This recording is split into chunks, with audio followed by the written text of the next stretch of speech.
Hi, everybody. Dan Ullman, Matt Bernier, the DRF.com Formulator Race of the Day for Saturday, May the 27th is race number 8 at the Great Race Place, Santa Anita. It's one of two Grade 1 stakes races on the card, and it's the Gold Cup at Santa Anita. We're going 1.25 miles for the older horses. Let's take a peek at this field and head on over to the Race of the Day event page on DRF.com. Download free Formulator past performances and handicap along with us as we take this good field in post-position order. And it's very interesting, Matt, that the number 1 American Freedom was supplemented to this race and is wheeling right back on relatively short notice for trainer Bob Baffert after a pretty bad effort in the Ali Sheba. To me, this is an incredibly confident move. The one thing I'll say about this horse, he has 2 really poor efforts on his page. Both of them came at Churchill Downs. I'm going to be a little bit more lenient than some other people and say, you know what? He just hates the racetrack. You know what this horse is capable of on his best day. You draw a line through that. Like you said, they supplemented him to this spot. Baffert has no problem wheeling him back in 2-3 weeks, whatever it may be. I think it's a very confident move. I tend to agree. A lot of times you'll hear me say, oh, I hate playing horses off of lousy efforts. But American Freedom just looked so uncomfortable, not only in the Ali Sheba, but in last year's Pat Day Mile, where a lot of people were saying before Nyquist's Kentucky Derby, this is the best 3-year-old on the grounds. That I'm simply going to say, I don't think he likes the Churchill Downs configuration. Let's take a look at a Bob Baffert formulator fact real quick, because you'll notice that American Freedom is putting blinkers on. Now, he's raced with blinkers in the past, and he's raced very well with it. Baffert, over the past 3 years, 3-year-olds and up, dirt, blinkers on, 32%, a $4.30 ROI. And if you recall, Abel Tasman added blinkers before she won the Kentucky Oaks. The other thing I think that works in his favor, in my opinion anyway, I think there's going to be a pretty good pace in here. And he has the ability to be forward, but not outright on the lead. I think he can switch off a little bit and sit, and I think that's going to go a long, long way. Plus, you mentioned that Baffert has wheeled this horse back off subpar efforts in the past, and he really responded, most notably in that Sir Barton Stakes off a 2-week break last year. Let's look at that Timeform U.S. pace projector, because I think you put up a very good point. The pace should be hot, but you don't expect American Freedom to be outright on the lead. I would be stunned if he ended up right there on the engine. I would imagine his uncoupled stablemate has more likely a chance to be out where he is. That's Cupid. We'll talk about him in a little bit, but I think there's enough other speed in this race that they're going to go, and I think Martin Garcia is going to say, you know what, go ahead, we're going to sit just off and try to work out some sort of a pocket trip. Number 2 is Follow Me Crev, who would really appreciate if that red bar that you see on the pace projector, a fast pace, plays out, because Follow Me Crev is a mid-pack to late runner. He's run some fast races for his sharp trainer. Last time out in the Californian, I thought that track, as usual at Santa Anita, it's going to be speed friendly. I thought maybe a little bit more speed friendly than usual. He ran on for second behind a solid collected. If you take a look at the Timeform US ratings, they'll give you some sort of color coding if a track is a little bit speed friendly or maybe favors closers. That day it was a little bit more speed friendly maybe than normal. This is an honest horse. I'm not going to be surprised if he comes on with a run. I do wonder if he's a notch below. I want to move down to the 5 Midnight Storm, because if Cupid's not on the lead and American Freedom's not on the lead, then boy, Midnight Storm's going to be on the lead. This Keeneland graduate's one of the better handicap horses in training when he's right. Last time out in the Oaklawn handicap, on paper it looked like a slam dunk. There was no way he was going to lose, fresh off a really good second behind Shaman Ghost in the big cap. And he got beat. Yeah, it was a really, really poor effort, let's be honest. And you hear all the sort of excuses. He didn't handle the racetrack, X, Y, and Z, whatever it may have been.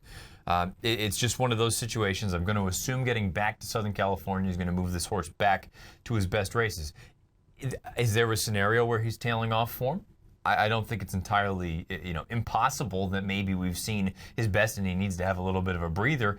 Having said that, I still think you could make the case that he's just way the horse to beat. I agree. I think he's the horse to beat. But if the pace is fast, and you have to feel that Baffert's going to at least send one of his 2 big guns after Midnight Storm early, then you bring in the fact that perhaps he's tailing off. Then you have to add in the fact that maybe 1.25 miles is just a little bit far. He ran really well in the big cap, and he was getting very tired at the end of that race. Perhaps Midnight Storm's a horse that you could fool around against at a relatively short price. Now, Cupid showed a lot of talent last year. He won 3 graded stakes races, including the Rebel and the West Virginia Derby. The Pennsylvania Derby, his final start as a 3-year-old, I won't hold against him. It's come back a very, very live race. It certainly has. You've had a couple of Grade 1 winners come out of that. You've had Gunrunner and Connect. Those were the top 2 finishers in there. Cupid is a bit of an enigma. He's a horse that I've always been a fan of. I think there's a ton of ability here.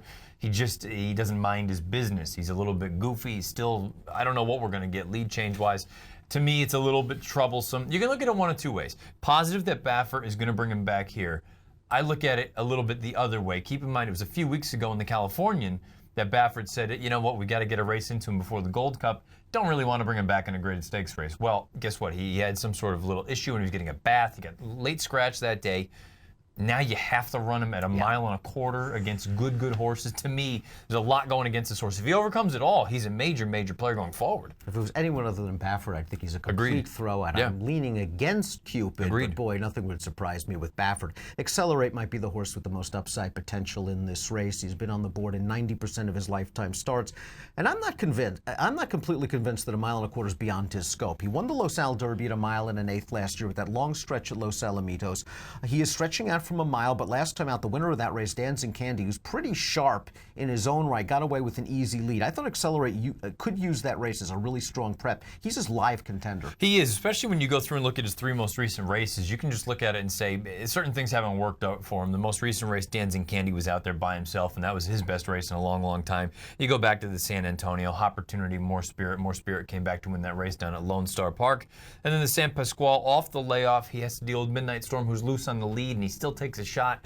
He's a really nice horse. I won't be stunned if a mile and a quarter is within his scope. I still think he's best at a mile. Mile and a quarter, no sweat for Hard Aces. You could argue it's a little short for him. He won this race in 2015. He was third in it last year. And he's coming into this race sharp off a victory over Big John B, who's also in this field in the mile and a half Tokyo City Stakes. He looked good in the Tokyo City. I just really wonder if his best, and he's run some very nice races, and he's earned $1 million, and he's a hard-hitting horse that I would love to own. I wonder if at his best, he's as good as some of these others when they're at that best. I think he's a notch below. I have to be honest, maybe I'm being unkind to the old boy. At their best, I wonder if Big John B is still better than Hard Aces, even though Hard Aces finished ahead of Big John B most recently. Having said that, I don't really like either one of them. Big John B is a true hard hitter. He's 8 years old. He's won 15 times in his career. I thought he had his chances in that Tokyo City. However, he was bottled up a little bit turning into the stretch, but he was on even terms with Hard Aces swinging into the stretch. He was in between horses. He ran okay. I still think he's better on turf. I would agree with that. The only reason I'm going to be a little bit kinder, that was his second race in a year. Right. You know, whereas Hard Aces has basically had a normal campaign last year and even into this year. Again, of the two, I would prefer Big John B. I don't want either one. The 4 Prime Attraction, one on turf 2 starts back. They tried him in the Californian. He dueled with Collected. He paid the price.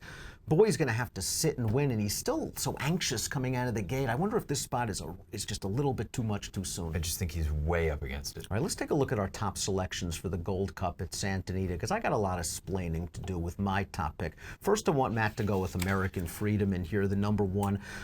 I understand everything you're saying about this horse. He should work out a good trip. Simply Baffert's confident placing, and he has rebounded off duds in the past. You know, the tough thing with a horse like this, I do like him quite a bit in here. When you go through, and initially I thought, my goodness, I can't possibly like him in here. Well, guess what? You look more and more. You draw a line through the 2 Churchill races. All you're left with the horse that he's gone out there. He's been in the exacta all 5 times. I have a sneaky feeling he's going to get bet in a pretty significant way.